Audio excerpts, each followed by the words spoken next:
What's up, guys? This is Brutal Brian, and I'm here with Tim HB of Architects. How are you doing today? Yeah, I'm great, man. Thank you. So, how's the tour been so far? Excellent. Probably our best US tour to date. Just in terms of reactions, you know, how we've been going over to kids, it's been going excellent. It's a lot of fun. Like, I feel like there's actually been some growth in the US for us now, which is amazing. It always feels like a big mountain to climb. So, your new album, The Here and Now, is really hitting off in the US? Yeah, it's definitely helping us out. Maybe with the release of that record, it's attracted some more attention to us through like the more mainstream end of things. But you know, we're actually beginning writing another album already to kind of try and follow that one up quickly, keep the momentum going. Yeah. When is this album expected to come out? Do you know? I can't say, but next year. Next year? Yeah. Yeah. Any new songs tonight, or? Actually, yes. Yeah. Wow. We'll be playing a new song that's going to be coming out relatively soon, just as like a B-side kind of thing. But yeah, we'll be playing a new song tonight. What's heavier, more tight, like The Here and Now? You'll have to wait and see. All right. You'll have to wait and see tonight. It's gonna be sick. So what's the meaning behind the title, The Here and Now? It basically means, you know, live your life day by day, treat every day like it's your last, you know, like appreciate what you have now and what you get to do now, because you never know when it's going to be taken away from you. So kind of making the most of things. So that theme kind of carried out throughout all the songs in your album? Definitely. That's definitely the sentiment for the whole album. All right. So there's the dramatic change because Hollow Crown, Ruin, those albums are very heavy, technical. Yeah, definitely, yeah. The Here and Now, not so much, very different feel. Yeah, definitely. Was this a conscious change, or? We didn't kind of sit down and go, oh, we want to be a more melodic band now to try and sell out or anything like that. We just, when the album was being written and when we were recording, a big influence on us was more melodic music. Like, we were all listening to kind of poppier stuff, and you know, we've always just said that we wanted to play the music that we think sounds good. You know, we didn't become more melodic to try and gain more fans. We did it because that's what we would want to listen to. So that's exactly what we did. It wasn't a conscious thing. It's just we've always made the records that we would want to make at that exact time and sit down and listen to, and that's what happened with The Here and Now.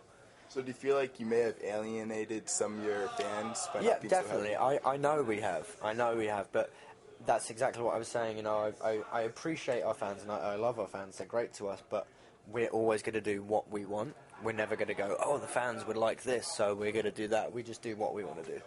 So yeah, we alienated some people, but we're happy with it. So that's good. So what were your influences when you were writing this album?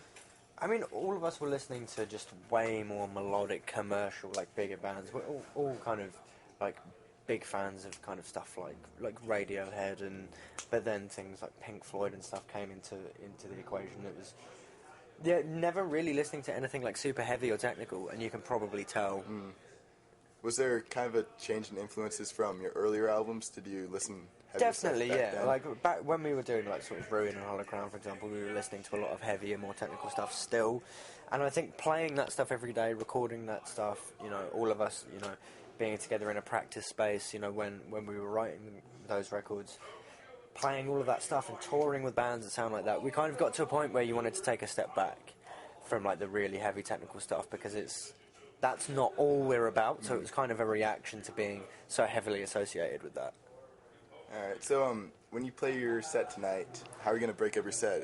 Have more of the older, heavier stuff, more of the newer stuff, even? It's kind of like it's an even mix between Hollow Crown and Here and Now, and then with one new song thrown in, just kind of nothing spice off things of up a little. Ruin or Nightmare? Nothing off that, no. So you've managed to get some radio play in the UK, correct? Yeah. What's it like to hear yourself on the radio? Really, really weird. It's amazing, it's great, but it's like whenever you're like, oh yeah, you're in the car or something and it's on, you're just like, this is the stupidest thing that's ever happened. But it's amazing, but it just feels really... I never thought our band would tick the boxes we've done, you know, like playing main stage at Reading, being on daytime radio. These are all things that when you're a kid, you're like, oh yeah, imagine hearing your song on the radio or whatever. And then it happens and you're like, you don't really know what to do because it doesn't feel like that would ever happen. Do Do you feel like you've reached out to different fans by being on the Definitely, radio? yeah, definitely, yeah. I mean, not specifically reaching out to different fans, but just by default being on the radio, you're exposing yourself to a huge cross section of people, and that can only be beneficial for your band. So, how do you feel about the downloading, like, illegally of your music? Oh, I'm kind of up and down with it. If people download it, but they come out to the shows and they buy the T-shirts and they sing along, and then that's great. And obviously, we're at a point where record sales aren't big enough for us for it to make a difference. So if people are downloading it, as long as they keep coming out to the shows, buying our shirts, and singing along and having a good time when we play live, then I don't really mind. Because I'm in a band, I'm supposed to say stop downloading, and it's never. No one's ever going to be able to stop it. It's impossible. So, just make the best of it. And if people just come to shows and support us by buying our merch and stuff, then that's equally as good. So how do you feel your popularity is in the UK compared to the US? Poles apart.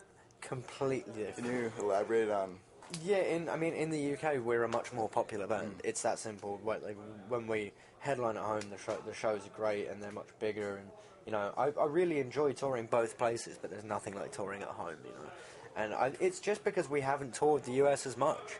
I think if we consistently put out records that we think are good and keep, touring with the right people and doing the right work and, working hard, then we'll get to that point eventually. But, we're a big band in the UK now, but it's taken us, 5 years to get there. And, we haven't been touring the US for that long, so...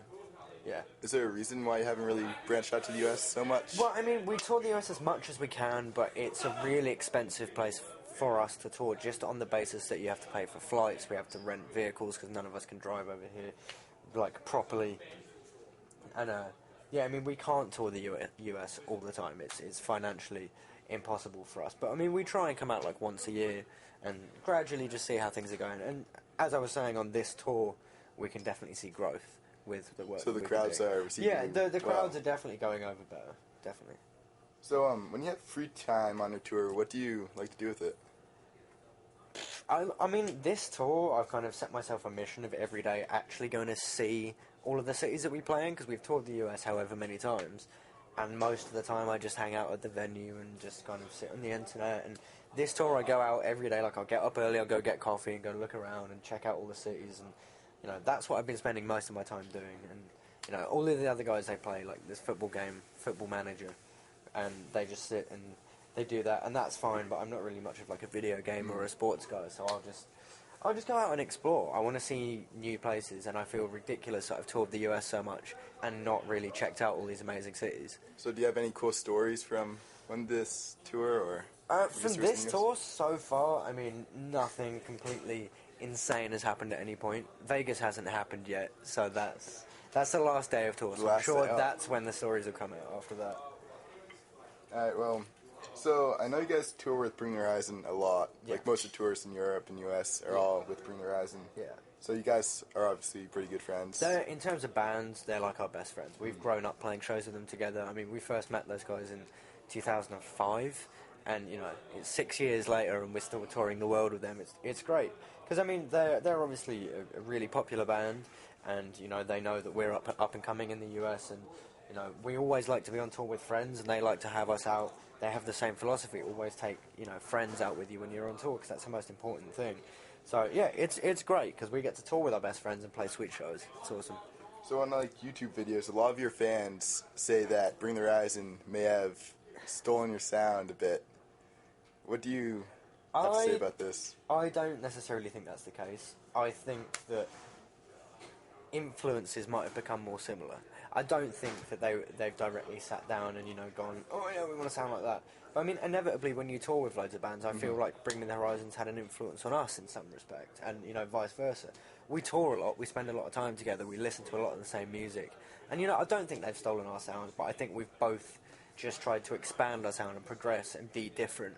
And I think kids are always keen to try and A-B bands together, being like, oh, this band sounds like this band, this rip this band off. But, that's not the case, I don't think. So, what's new for Architects? What's coming up for for the rest of the year? For the rest of this 2012? year, we actually have like a bunch of time off after this tour, where we're going to keep writing for the next record. We have a UK headline tour coming up in December, which is going to be sick. And then beginning of next year, you know, we're going to look into finishing up writing and recording, and then just touring a whole bunch more again next year. Any more US tours coming up next year? I'm sure there will be. We haven't got anything confirmed yet, but I mean, we'll definitely be back to the States. All right. Well, thank you. Awesome. I hope to see you back in the States Thank very you, man. soon.